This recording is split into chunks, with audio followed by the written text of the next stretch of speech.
On Billboard tonight, the latest film and book releases, an enchanting young folk singer from Hornsey, and a review of pantomimes for the festive season.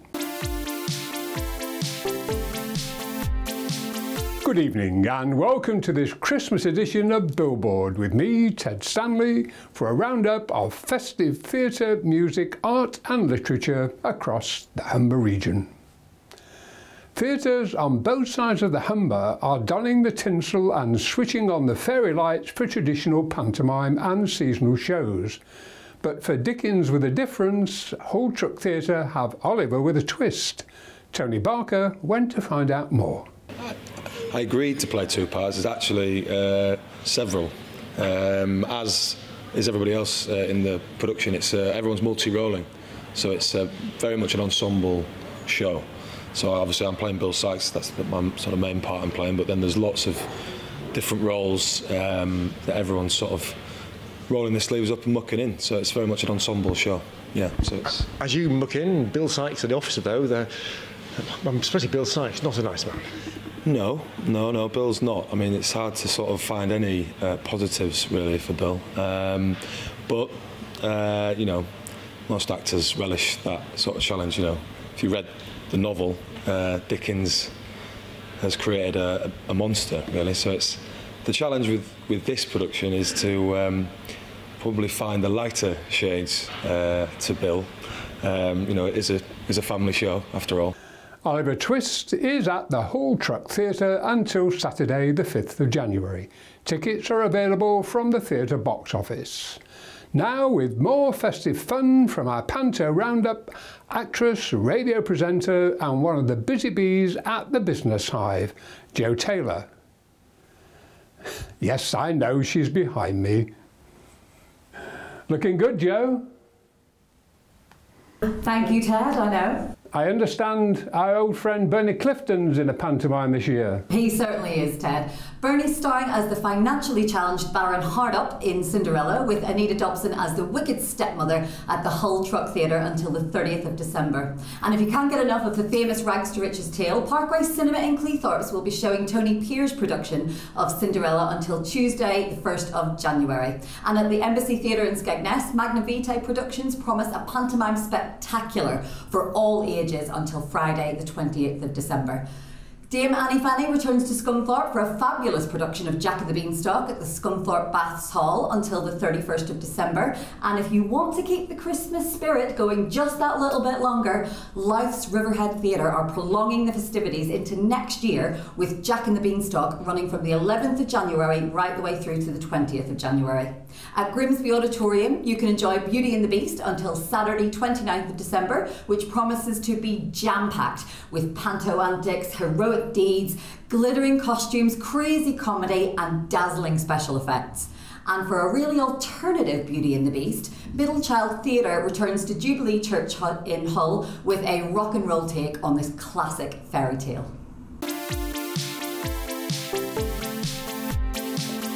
Earlier this year, I had the pleasure of meeting novelist Val Wood, who this year celebrates the 25th anniversary of writing popular family sagas about strong women. Tony Barker caught up with her on her signing tour for her latest novel, A Place Called Home. We all know that moving house can be very difficult, but in those circumstances, when people hadn't any money, didn't know Hull at all, moving from the countryside into a city, well, a town as it was then, of industry, it was totally different for them. So that was a real challenge. Now, where did that inspiration come from? Was it people you knew, people you heard about? No, just going down the area and looking and, for instance, seeing the little graveyard and wondering about it, and going to have a look round and thinking about who might be there and making up a story about who would have been there. Mine are mainly about strong women, of course, who are perhaps living in adversity and how to get them out of it. That's what started with the first book and continued with the second. And in a way, it's still doing that today, even with this new book, with A Place to Call Home. And how long did this one take to write? About a year. It's about a year from start to finish, to publication date. That's right, have you got faster over time? Yes, I can. Well, depending on the circumstances and what's happening in my own life, because you have to have a life as well. But generally speaking, I have to think of a year between starting and being published. So that's about the time it takes. And finally, how would you sum up 25 years, Valerie Wood, on books like this? How much of a buzz do you get? Oh, I always get a buzz. Yes, I always get a buzz. Because I have all these lovely people waiting to see me and buying my books and saying how they love them. And most of the people who come, they say, I've got every one. And that is incredible. They've been with me for 25 years. Val's new book is available from all good high street and online booksellers. Now, it's time to join Hugh Richards for more literary choices in Book Review. Anything I should put on my Christmas list, Hugh? One or two things, Ted, maybe. As the winter grinds into its usual British mildness, we start with tales of derring do in the Arctic and the Antarctic. Michael Palin, Python historian and explorer, has written a biography not of a person, but of a ship, HMS Erebus. Commissioned in 1823, was converted into an icebreaker with thick oak planking and layers of copper plate. Commanded by Captain Charles Clark Ross, she explored the high southern latitudes, sighting the continent of Antarctica, part of which he named after himself. Then, under Lincolnshire local hero John Franklin, she sought the Northwest Passage, north of Canada. It was a disaster. The wreck was found in 2014. It contained human bones gnawed with human teeth marks. Erebus's career ended in heroic failure. Her commanders were the sort of Victorian heroes who achieved statues at home and dead men in remote places. Franklin, known in life as the man who ate his boots, turned out to be the man who ate his crew. Christmas should probably be about family, friends, turkey and box sets. Game of Thrones is bound to be under many trees this year as its fans await the 6th series and the 6th novel, The Winds of Winter. Winter is coming, but until then they'll have to settle for Fire and Blood, J.R.R. Martin's chronicle of the whole history of Westeros. It's a real epic, starting with the origins of ruling dynasties, describing deceit, betrayal, the usual incest, and plenty of dragons. If you like this sort of thing, good news, it's the first of 2 volumes. The Romana Clef, the novel of its time, seems a useful way to see ourselves in times of turmoil.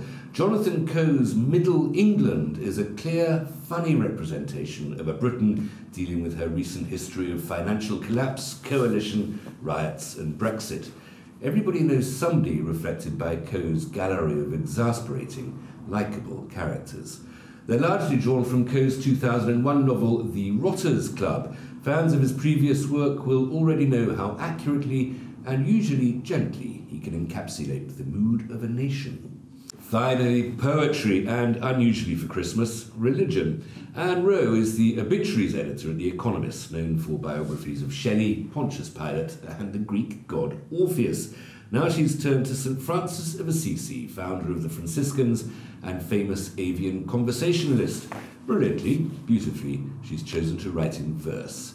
You don't need to be religious to enjoy these poems. They're in a tight, disciplined form, ripe for musical setting, and never preachy. Francis was clearly a complicated fellow, a playboy man about town before he went holy. Rowe makes it clear that the issues of his career were still with us in modern Britain. Hope you find a good read in your stocking. You can see more of Hugh later in the programme. But now, a young lady from Hornsey who's been setting the world of folk music alight with her enchanting songs. Compared to legendary Scottish folk singer Bert Jansch by Ralph McTell, here's the lovely Katie Spencer.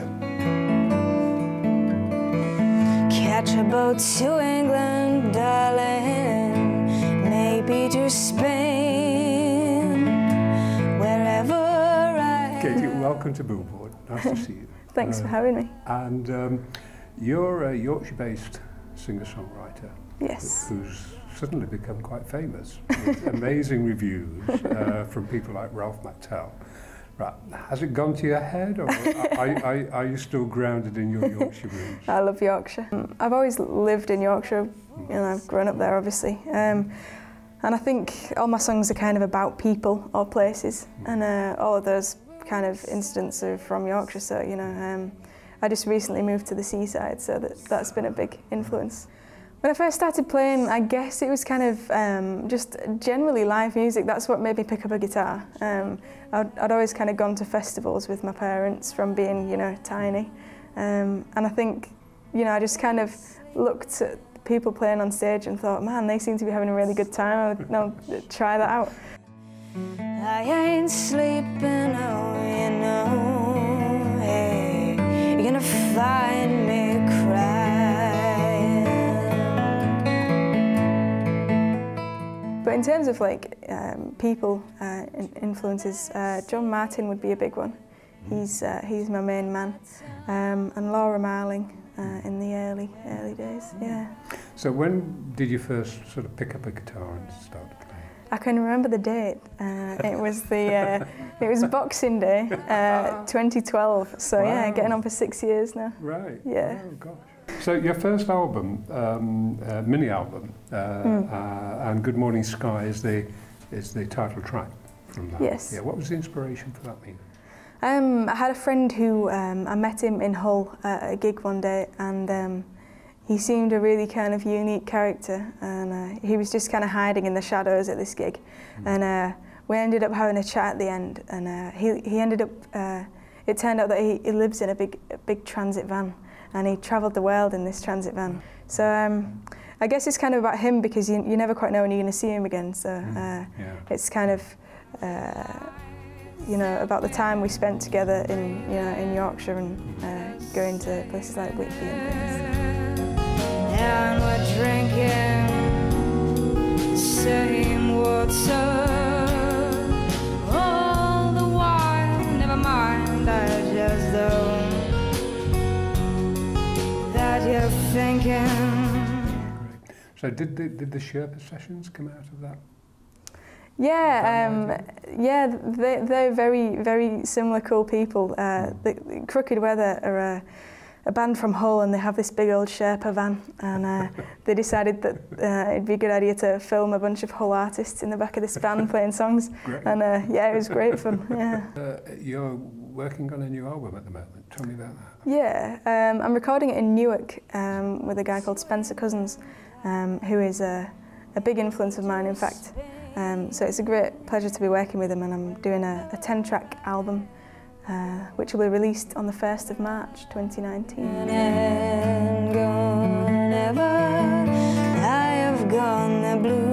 Well, it's been great to have you on Billboard, Katie. Thank you. We love your music. We look forward to hearing a lot more of it. Thank you very much.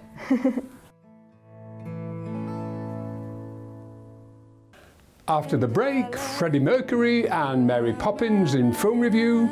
Hugh talks to Dr Chris Dows about sequential art and the results of the 2018 Hammond House International Literary Prize. I ain't sleeping, oh, you know, hey, you're gonna find me crying.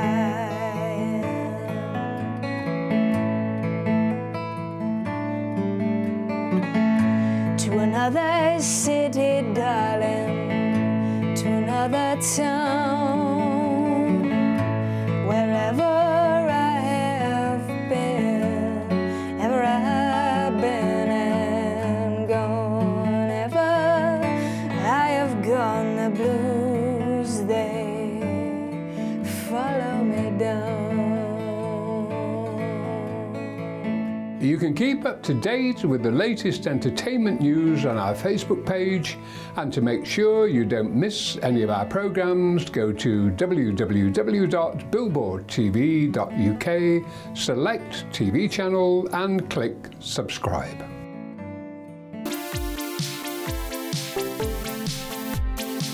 Coming up on tonight's show, competition winners, comic books and all the latest theatre news in box office. But first, a class act from tonight's film review with the very classy Amanda Pearce. Welcome back to Billboard, Amanda. Nice to be back, Ted.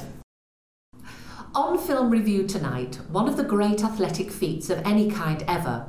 Is Bohemian Rhapsody the real thing, or is it a fantasy? And Mary Poppins pops back in time for Christmas. But first, Sorry to Bother You, written and directed by Boots Riley, a rapper with Oakland band The Coup, starring Lakeith Stanfield and Tessa Thompson.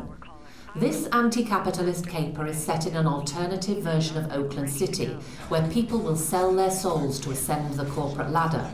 Did I say alternative? I got promoted. I'm a power caller. What do they sell? They're not selling it, but we selling. No, there's no amount of money that make me do that. Here's the starting salary. Well, man, I'm gonna have to get me some new suits. Whatever I wear, no, I'm here to be clear. It is morally emaciated. I can't ride with you. I'm doing something I'm really good at. Cash, I'm gonna make you a proposal. I can see that you want to say no, but I wouldn't do that before you see what I'm offering.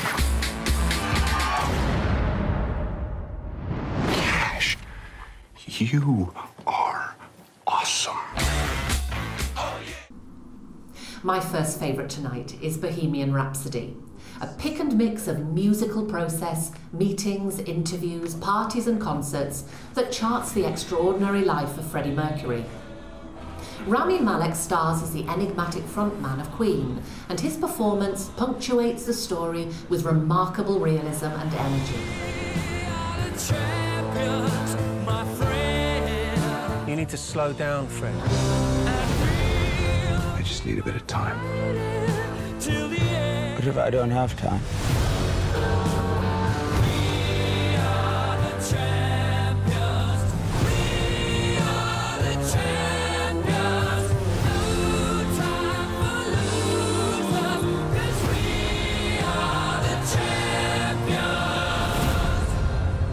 You're a legend, Fred. We're all legends. When Alex Honnold climbed El Capitan, the 3,000-foot wall of rock in Yosemite National Park, without a rope, the Times called it one of the great athletic feats of any kind ever. Free Solo is a National Geographic documentary that charts the fascinating puzzle that led to this ultimate achievement. I think when he's free soloing, that's when he feels the most alive, most everything. How can you even think about taking it away from somebody? No mistakes tomorrow. It's starting to get kind of psyched. If you're pushing the edge, eventually you find the edge. I can't believe you guys actually can watch. Hey, Jimmy, do you copy? Just started climbing.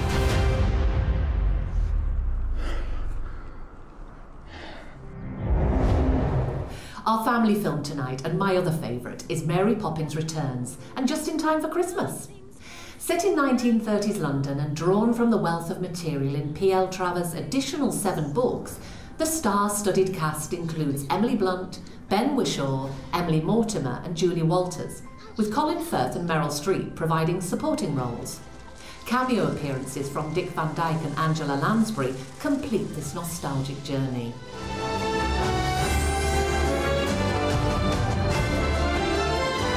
So you've been off filling the children's heads with stuff and nonsense. You've forgotten what it's like to be a child.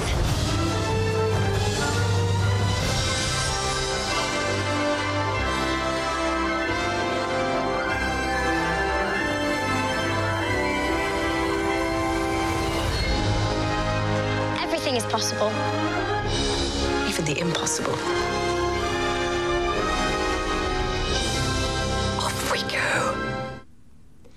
On DVD and Blu-ray, De Niro and De Palma The Early Years from Arrow Video, Terror at the Opera from Cult Films, The Magnificent Ambersons from Criterion, and Texas Adios from Arrow Video are also worth a look. It's a form that we're all familiar with, but what is sequential art? Hugh Richards met up with Dr Chris Dows to find out more. Chris, welcome to Billboard. Thanks very much for coming along today. Thank you for having me. You got into writing via the graphic novel, or the illustrated story, as it were. Some people might call it a comic. They're increasingly popular, an increasingly important part of publishing these days. Absolutely, yeah. I mean, we're talking over 20 years ago now. The first published work, as far as I'm concerned, that started my writing career was in 1994 or 93, which was, of all things, a Star Trek comic, Star Trek Deep Space Nine, which had just come out at the time, working with a writing partner of mine, Colin Clayton. And we started writing for them, and then it just snowballed there for 15 years. I was writing comic books and getting to know just how important the graphic novel, sequential art, whichever way you want to call it, or whatever you want to call it, is to an awful lot of people. It's a huge thing. Historically, you can look to Japan.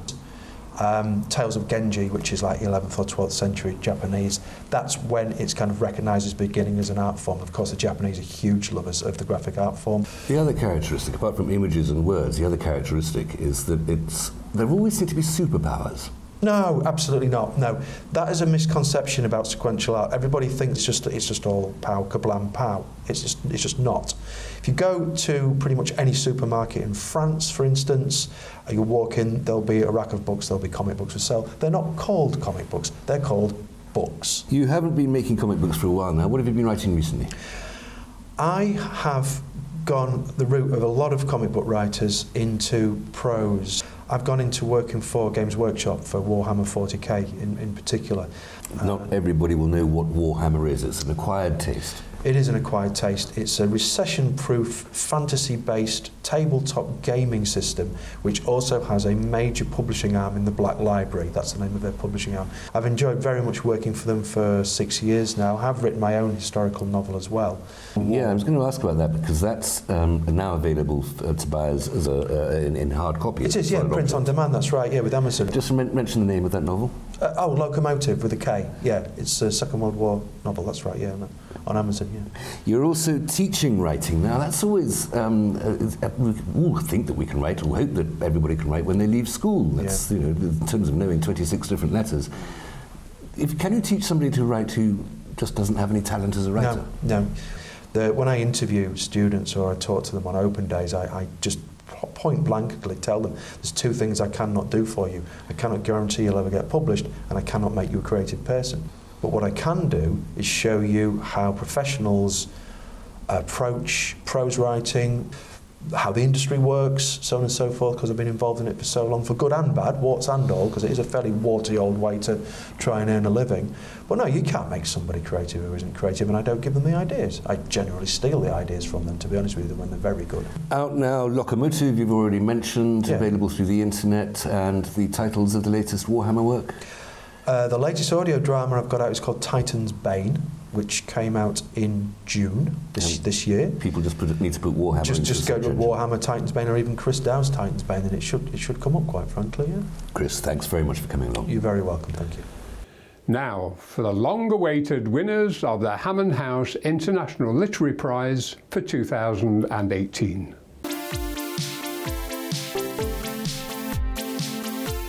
A record number of entries from over 25 countries provided a challenging task for judges of the 2018 Hammond House International Literary Prize. Over 10 countries were included in the shortlists. This prestigious writing competition, supported by the University Centre Grimsby, has 3 categories: short story, poetry and screenplay. Shortlisted entries in each category are available to view on the Hammond House website, and now I have great pleasure in announcing the winners. Runners-up in the screenplay category, who will have a trailer made of their entry, are, in 3rd place, last year's winner Arthur M. Jolly from Houston, Texas, with Fallen to the Communists.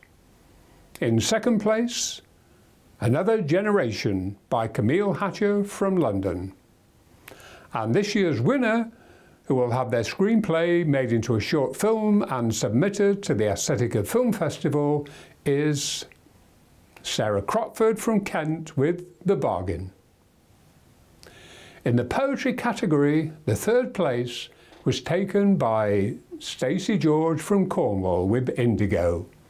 In 2nd place, Sadie Wood from London with Precious Long Ago. And this year's winner, with a prize of £100, is Laura Thies from Oxford with Tiny Choirboy. All the shortlisted entries in the poetry category will be included in the Hammond House Annual Poetry Anthology to be published in February 2019. In the short story category, 3rd place with a prize of £50 went to Gordon Aindu from Preston with Motor Skills. In second place with a prize of £100, Sean O'Sullivan from County Wicklow with Ewiquite. And in first place with a prize of £500, Something Else from Sophie Kerwood in London. All shortlisted entries are included in the annual short story anthology to be published in February 2019. Also published in the anthology are the winners of the Waltham Writers Group Flash Fiction Competition, Valerie Wynne with Just in Time, and winners of the University Centre Grimsby Student Competitions, Charlotte Bell, Chris Alcock, Brian Wade, Lisa Hammond, Mark Hall, Melissa Newton, Megan Potter, Brian Wade and E.C. Robinson. Prizes will be awarded at the Hammond House Annual Literary Festival on the 6th of February 2019. Full details of the winners and shortlisted entries are now available on the Hammond House website, www.hammondhousepublishing.com.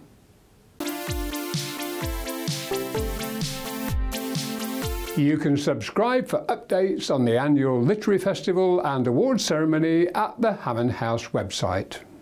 Now, if Panto isn't your thing, here with a roundup of what else is on where you are, our very own dame of musical theatre, Jeannine Ridha. You're looking very festive tonight, Jeannine. Oh, thank you, Ted. Anything you think I should go and see?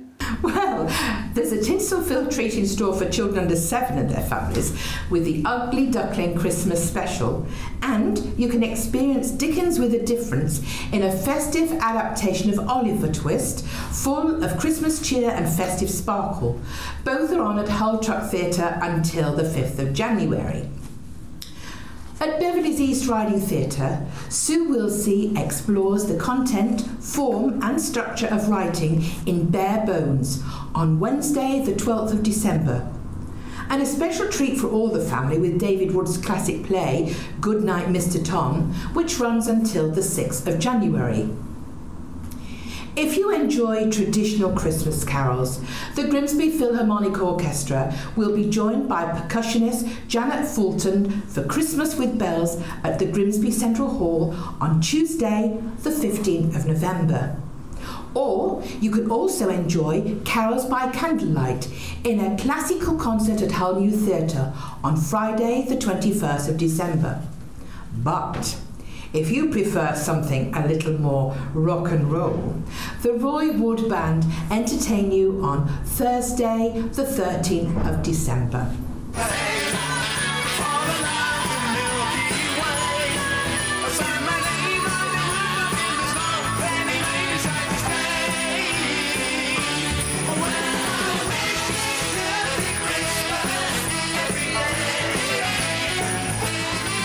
Well, that's almost all for tonight's show and our Billboard programmes for 2018. We hope you've enjoyed watching and thank you for your support. You can keep up to date with the latest entertainment news on our Facebook page, and to make sure you don't miss any of our programmes, just click the subscribe button at the bottom of your screen. If you would like us to feature your own event on Billboard, you can email details to news@billboardtv.uk. From everyone on the Billboard team, our very best wishes for a wonderful Christmas, and we look forward to seeing you again in January for more entertainment news, entertaining guests and great music. Show me how it's to be done. Like